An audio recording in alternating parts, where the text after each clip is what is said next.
જૂનાગઢના ભવનાથ વિસ્તારમાં આગામી શિવરાત્રી મેળાને લઈ અને તંત્રે ડિમોલિશનની કાર્યવાહી હાથ ધરી છે।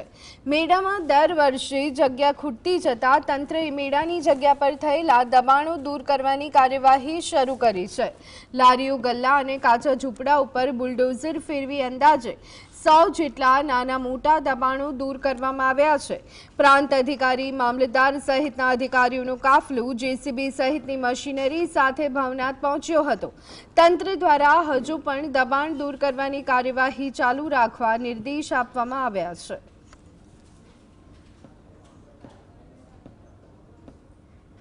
આગામી સમયમાં મહાશિવરાત્રી મેળો આવી રહ્યો છે ત્યારે માનનીય જિલ્લા કલેક્ટર સાહેબની સૂચના એવી છે કે ભવનાથ વિસ્તારમાં મોટી સંખ્યામાં યાત્રિકો આવતા હોય છે તો નડતરરૂપ જેટલા પણ દબાણો છે એ બધા દૂર થાય તો સારી રીતે મેળો કરી શકાય।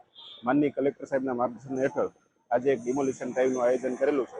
એમાં સમગ્ર જે ભવનાથ મેળાનો જે રૂટ છે એમાં દેખીતા જેટલા પણ દબાણો છે નડતરરૂપ એ બધા દબાણો આજે દૂર કરવામાં આવી રહ્યા છે। આગામી સમયમાં આ પ્રવૃત્તિ છે એ રોજિંદા ધોરણે ચાલુ રાખવામાં આવશે।